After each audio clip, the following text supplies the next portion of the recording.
be prepared to be blown away on this one. So we have a special guest this morning. Some of you may know her. Most of you may not, though. So what I'm going to do is make a little introduction to Tricia Gray from the Gray team in Tuscaloosa, Alabama. Tricia, how are you? Hey, I'm great. Thanks for having me this morning. It is, hey, we are honored. Thank you so much for your time because you do a little bit of business. We'll get into that and we'll talk about that, just a little bit with your team. But with that, let me do this. Let me get you just to give you a little bit of your background. What'd you do before real estate? How'd you get into real estate and when? Yeah, sure. So, I'm one of the odd few who knew I wanted to be a realtor in the eighth grade, which is really weird, I know, but I had this That's strange. it's strange.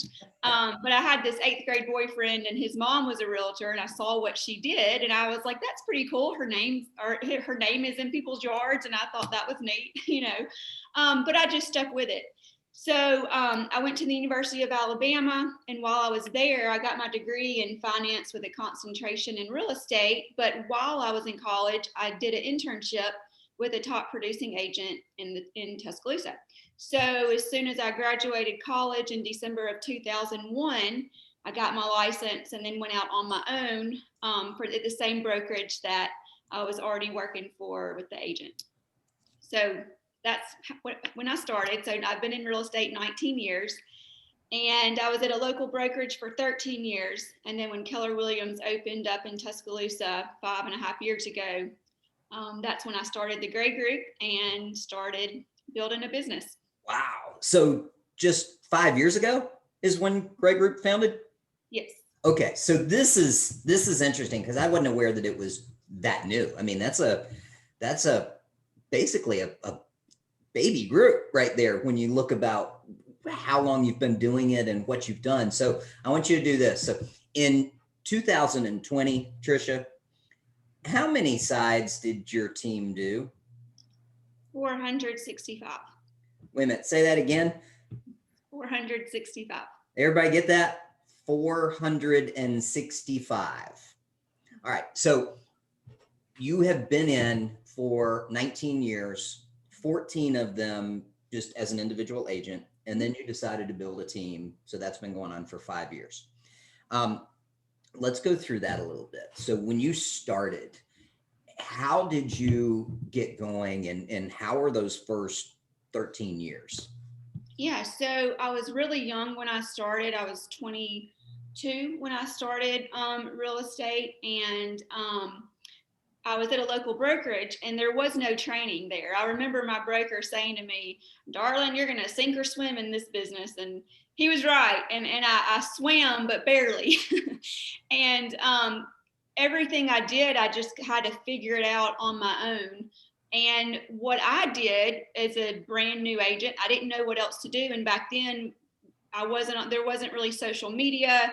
There really wasn't such thing as internet leads. And so what I did is I went to all the agents at my office at the time because they were all seasoned. I was the newest agent by 5 years. So in 5 years, they had not hired a new agent until me. So everyone at that company was very seasoned and been around a long time. So I went to each one and I just said, hey, if you have any leads that come across your plate that you feel like is a waste of time for you, please send them to me and I'll pay you a referral fee. And they all gave me their mobile home leads and their buyers who weren't qualified. But I took those leads and I worked them like they were my $1 million listing. And so all these buyers that weren't qualified, I stayed in touch with them, helped them get to the point to where they could qualify for a loan. And those people are to this day my biggest referral givers because no one else wanted to work with them but me because I had nothing else to do. So I didn't know what else to do but to try to help these people. So that's kind of how I started my business year one. That's it's cool because that's a mindset that I think a lot of agents don't understand because they'll get you got mobile home leads. You got the ones that people didn't want, the ones that were not ready, and you knew that they weren't ready, yet you spent time with them. You actually cared enough to truly give them time and treat them like they should be treated. Mm-hmm. And Yeah. That's a mindset that we don't see in the industry a lot, because they say, oh my gosh, it's a $20,000 lead. That's not worth my time. Right. So over the years, that first year, where'd you take it from there? Because you started getting things going, and Yeah. what was your next step? I started in May, and that first year I had 10 sales. I think I made, after my expenses, I took home like $13,000, because I had a really not a great split either. So I did not make much money that first year. But one thing that I decided to do at the very beginning of my career is to always invest a little bit into my business, even if it's just a little bit. And so what I've done since day one is I started off, and my decision was I was going to do 2 mailers a year to everybody that I knew, people that were actually had a database back then. And my 2 things were, I sent out football schedule magnets at the beginning of football season, and I sent a Thanksgiving card. That's all I could afford to do. And then I also made a decision that every time I sold a house, I was going to mail a sold postcard to everyone in the neighborhood. Now, when I was new, sometimes I couldn't afford that, because if I sold a house in Northwood Lake with 1,000 homes in it, I couldn't afford a 1,000 piece mailer. So I would just mail sold postcards to 1 street or 2 streets in the neighborhood. I started off really small. And then as my business grew, I added mailers, I added different touches. And then, there was no such thing as a 36 touch until I came to Keller Williams. And then now we do a 36 touch, but I started off small. But one thing now, looking back at that, has been really beneficial, because I've been sending sold postcards to every neighborhood that I've sold in for 19 years. So now I have people call me all the time, and they say, well, you're obviously the neighborhood specialist. You've been selling homes in this neighborhood for years. Had I not been sending out those sold postcards every time I sold a house, they wouldn't know that. They would have no idea. Even if I sell 1 or 2 a year, that's not a lot, but over 19 years, now they think I'm the realtor of that neighborhood, even though I may not be the one who sold the most homes in that neighborhood, but it's kind of a perception. And so I'm really glad that's something that I decided to invest in early on, because now, it paid off at the beginning too. Like, I would get a listing appointment every now and again for my sold postcards, but it really started building as the years went on, and that branding was happening, and I don't even think I realized it. Yeah, and that's fantastic. Did you concentrate when you were starting? Did you concentrate on certain neighborhoods, or was it just whatever came to you? Whatever I sold a house in, that's where the sold postcard went. I didn't know what farming was. That wasn't a thing. Now we farm neighborhoods, but back then it was just, if I sold in that neighborhood, I sent a sold postcard to it.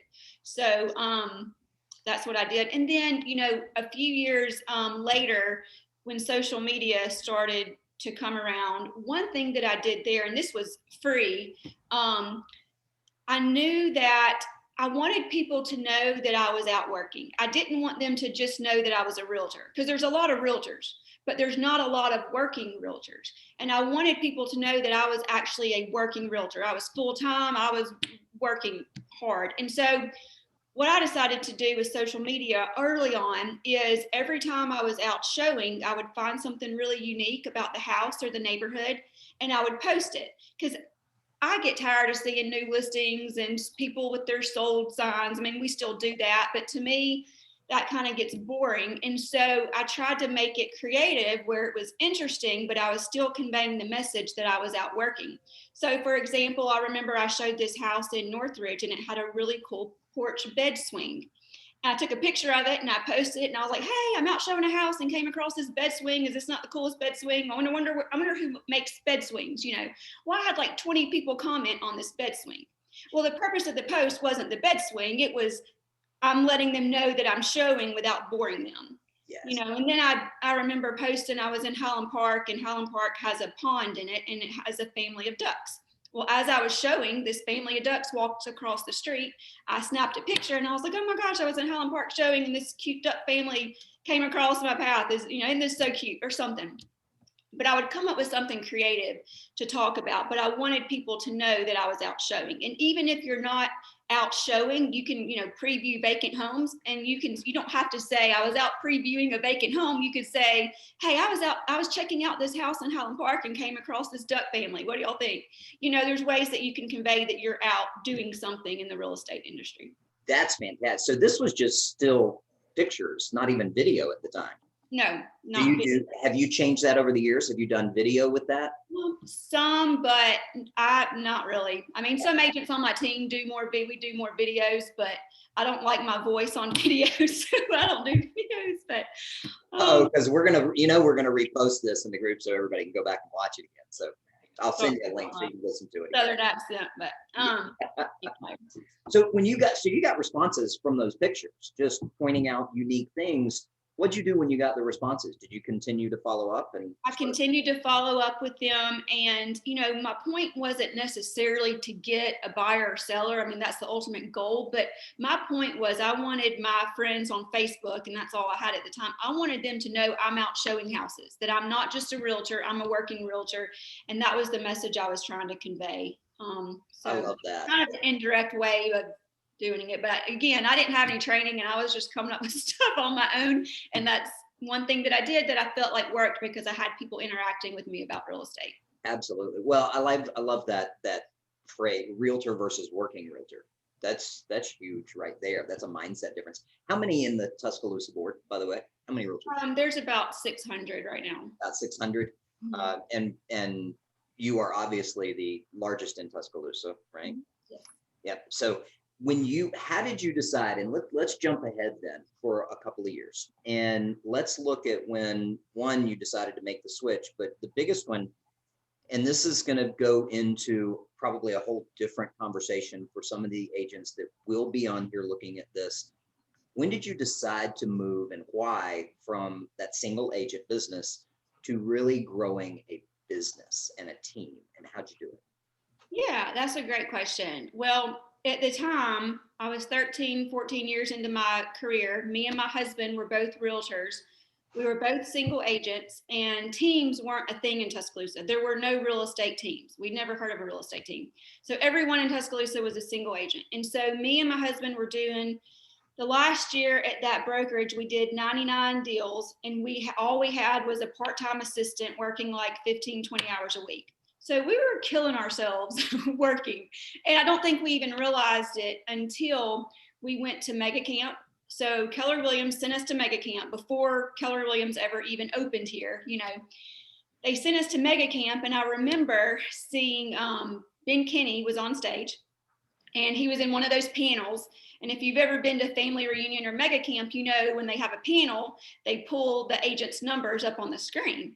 Well, they pulled Ben Kinney's numbers up, and it said he sold 600 homes that last year. And I was blown away, because I knew how many we sold, and I knew how many hours in the day we worked. And I'm like, how do you even sleep? Like, how do you sell 600 and have any type of life whatsoever? Like, I didn't get it. I mean, I saw that he had a team and all of that, but it was just totally mind-blowing to me. So after that panel, I found Ben Kinney, and I was just dying to ask him, how many hours a week do you work? So I found Ben Kinney, and I said, Ben, I got to know, how many hours a week do you work? And he was like, oh, I don't know, like 30, 35. And I was like, what do you mean 30 or 35? And he said, it's all about leverage. And that was the first time I really understood what I was seeing with this team concept. And so I turned to Jason after that, and I said, we can't go back to our local brokerage and keep killing ourselves. And so it was at that moment when we saw that big vision of what our business could be, but more importantly, what our life could look like, because we had 2 kids at the time. And I mean, we were never home. We were working every weekend, working till 9, 10 o'clock every night. And we didn't even realize, like, we have no life. We really didn't. We were workaholics and had no life. And so when we saw that vision, we were like, yes, sign us up. So we immediately decided we're going to do this Keller Williams thing. That's awesome. And by the way, you are the operating partner of Tuscaloosa, and you have an investor group that is there as well. So guys, if you think that Tricia is busy with the team, she's also running multiple businesses, right? And so let's talk about leverage.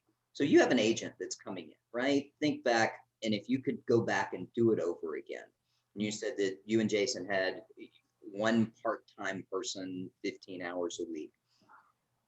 If it's a single agent that's out there and they're looking at their business, at what point would you say, okay, it's time to find a leverage person? Yeah. I think around 30 to 35 transactions a year, you need to have a full-time assistant. Awesome. I mean, we were doing way too much with a part-time assistant. Yeah. We had no life. So I would say around 30, I would probably hire full-time. Fantastic. All right. So you decided to jump in with a team. What was your first step? How'd you do it? So we followed the Keller Williams model because we had no other model to follow and knew nothing about it. Thing. It's worked. I'll tell you, it's worked. So the very first thing we did was we hired a full-time assistant. She was transaction coordinator, did a little bit of everything. Then we hired a buyer's agent, and then we hired a marketing assistant, and then we hired a runner. So for the first year, 2 years, it was me, Jason, our full-time buyer agent, full-time transaction coordinator, our marketing person was part-time to start off, and then our runner, which was one of the best hires we've ever made, was hiring a runner. So that was our team to start off. What's your runner do? He does a little bit of everything. He puts up signs, he puts up lock boxes, he gets copies of keys made. Any errands that any of our agents need, real estate related, he does. So yeah. That alone probably took a ton of hours off of you, Jason, and everybody else too, to be able to concentrate on dollar productive activity. It really did. And having a runner was something that I never even thought of because nobody had a runner. And one day we were kind of brainstorming with Leslie and Andy Peters, and they were like, you should get a runner. We were like, a runner? What? That sounds interesting. And so we got a runner. And that, I mean, I'm telling you, that was one of the best things because a lot of things that the runner does is not dollar producing activities, like you said. And so all of a sudden we got 3 hours back in our day that we can put towards actually making a sale or talking to someone or doing some type of lead gen activity. So that was a great hire. Yeah, absolutely. What does your team look like today? So today it's me and Jason, and then we have 7 or 8, I think 8. No, how many? Sorry. I think we have 7 agents in Tuscaloosa. We have 1 expansion agent in Madison. We have a full-time listing transaction coordinator, a full-time buyer transaction coordinator, a full-time listing manager, a full-time director of operations, a full-time marketing director, and a runner. So the reason I asked you that, Tricia, is the reality is you have built that in 5 years, which shows the potential for the agents that are here, what you can do and what they can do. Guys, all of you can do this. You can do the same thing. All right, so now let's take a step back.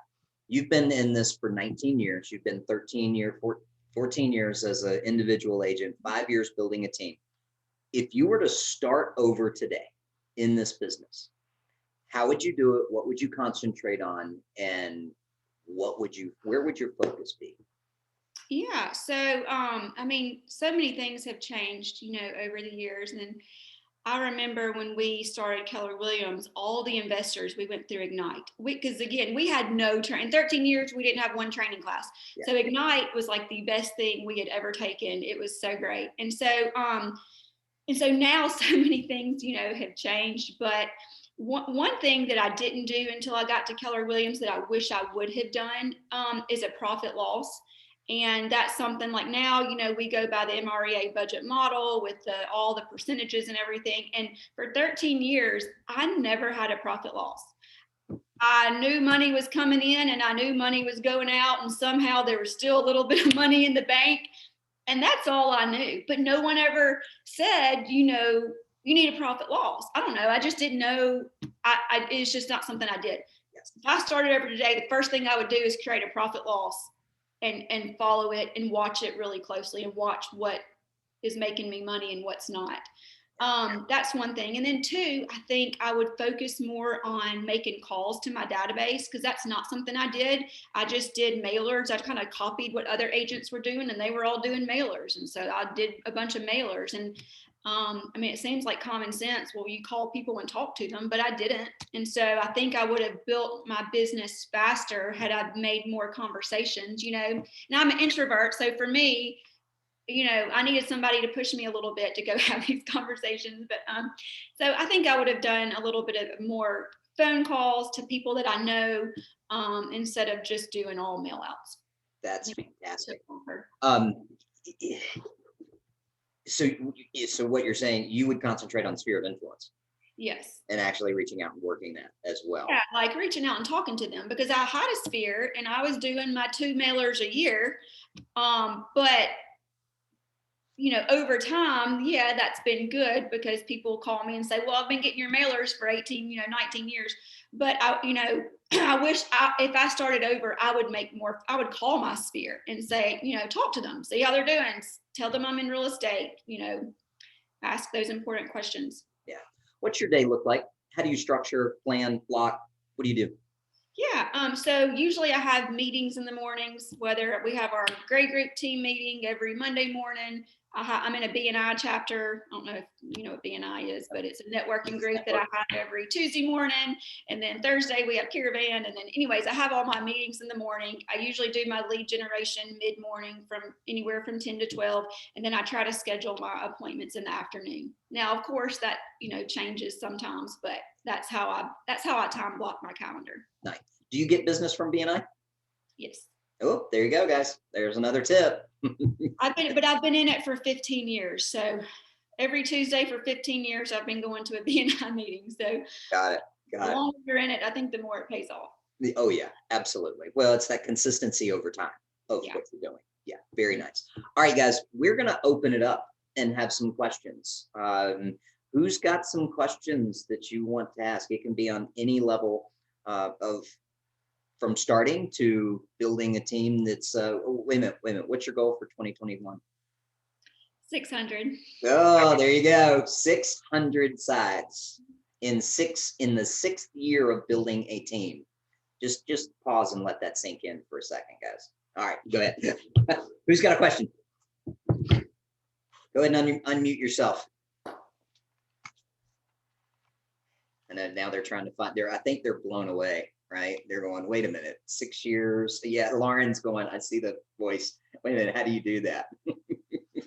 I'll say something for Tricia.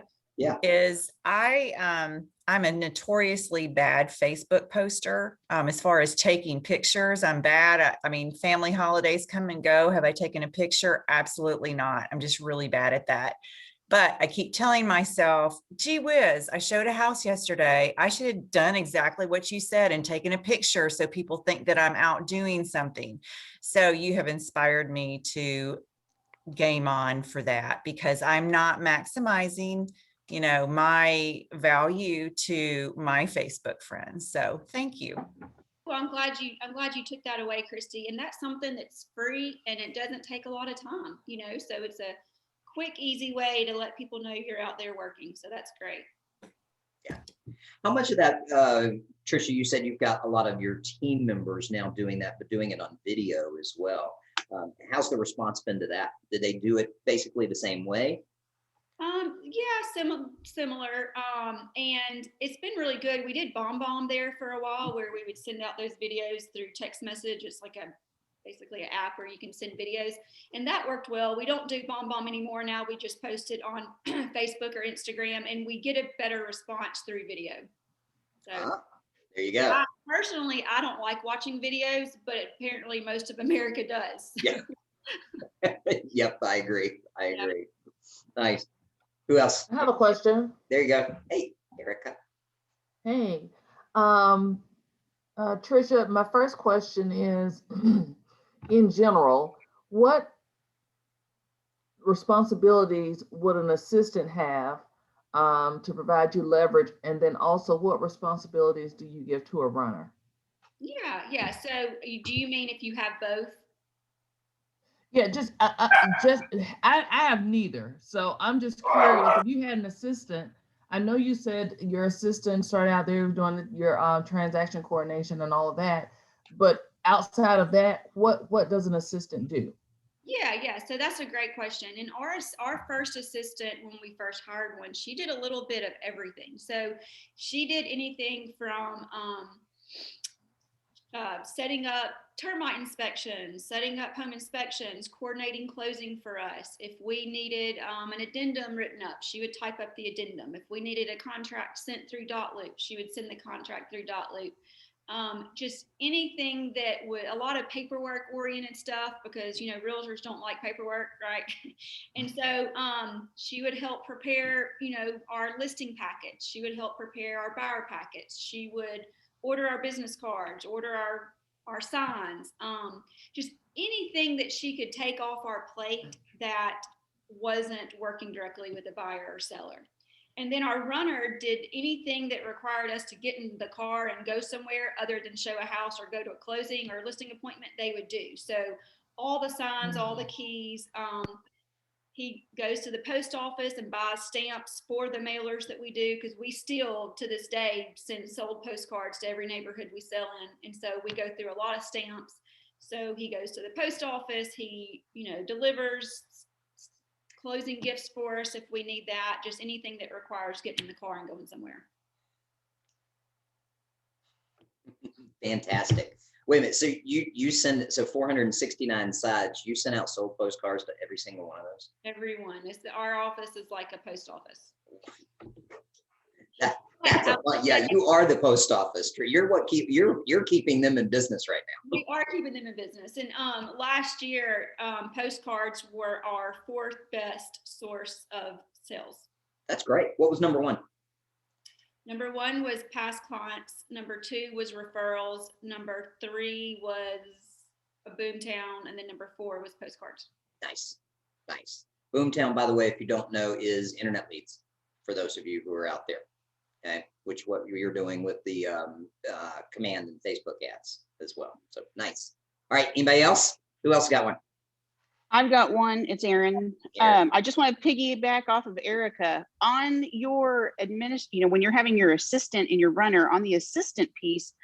What type of training and how is that covered to help with those sites, like the commands and things like that? Do they go to the Keller Williams programs also, or do you sit down with them?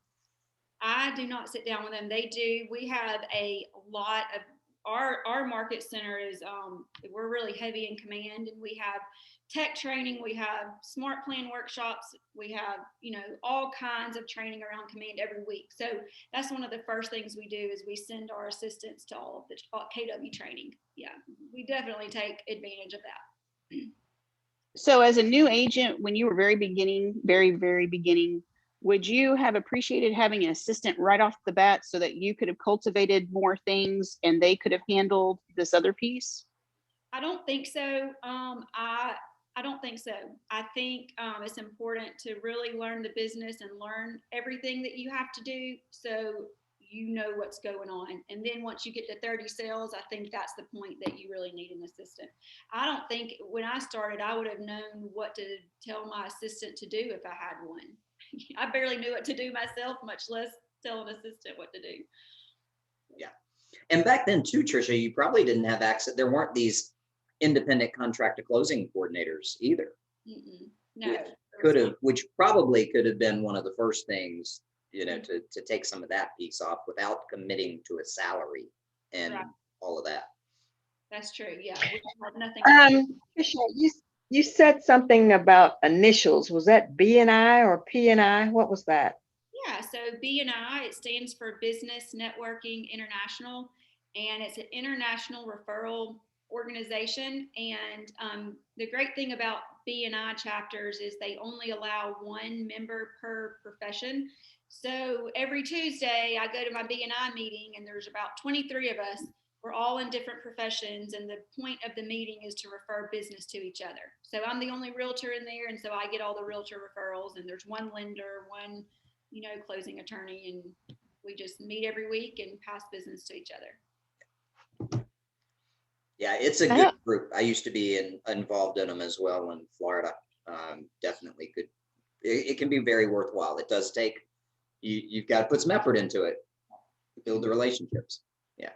I have a question. Yeah, go. Hey, Erica. Hey, I heard you say something about mega camp, and there's a mega camp coming up for KWYP in August. And since I'm very, very new and I haven't sold anything yet, I was thinking, should I invest in that or no, or should I wait and try to do it next year when the next one come up? Would you would you think that's a good investment at this point or wait? I mean, I'm a proponent of education. Mega camp. I mean, when we went to mega camp, I mean, I had been in the business a long time, but I knew nothing about a team. But what it did for me is it cast a huge vision in my mind that I never even knew was possible. So I recommend it. I mean, as a brand new agent, I don't know, family reunion might be better, but I love both. So it's hard for me to say don't go. Yeah, it changed my life, so it's hard for me to say don't go. I love what you said. It helps you cast a Thank you. vision for the future. That's cool. Larry, you've got your hand up. Yeah, just to follow up on the BNI, it's a really great opportunity too. You can reach out to some of the BNIs and they maybe don't have somebody there that's in the real estate industry. And even if they do, the ones that I've been to as luncheons and stuff, I have done them as a speaker to those groups. So it's a great opportunity for you to promote yourself and the market in those different groups. And I've always enjoyed being a part of that. It's always a very small group to speak to, and they're always very gracious. So, you know, use every opportunity you can. Yeah, awesome. Well, Tricia, it is 9:30, and I know that you are you have a little bit of, you know, business on your plate and things to do. Just a little bit, right? First of all, thank you so much for this. This has been fantastic, and I think that it has opened some eyes around there as well. And I want to, if you were to say or give just a couple of pieces of advice to these, because they're all fairly new agents from Birmingham and Tuscaloosa as well, what would you tell them? Yeah, I would say just show up every day. You know, when I look back at my career, especially early on, I didn't do anything earth shattering. Like I really didn't. But one thing that I did consistently is I went to work every single day. Whether I had any appointments or had anything to do, I was at work. And if I had nothing to do, I was listening to other people having conversations. I would listen to other realtors negotiate. But I showed up every day. And I think that's really important. You know, with COVID, it kind of made things harder, but still go to work every day, have that mindset that you're going to make it work no matter what happens. I think for me, I didn't have a plan B. I wanted to be a realtor since 8th grade, so I never had a backup plan. And I think having that mindset, like I'm going to make this work no matter what happens, it also helped a lot, because even though I only made $13,000 my first year, I wasn't going to quit. That is fantastic. Show up, be there, be consistent. Nice. Yeah. Tricia, thank you so much. My prediction, by the way, is 623 for 2021. That would be awesome. I'm going to write that down. Write that down. Write that down, because we're going to have this conversation at the end of 2021. All right. You're going to go, wait a minute. How do you do that? 623. That's great. Well, thank you, Robin. If anybody ever has any questions, I'm an open book. Feel free to call me or email me. I'd be happy to chat. Awesome. Tricia, thank you again so much. You make it a fantastic day. I know you will. And for everybody out there, guys, it is DPA time.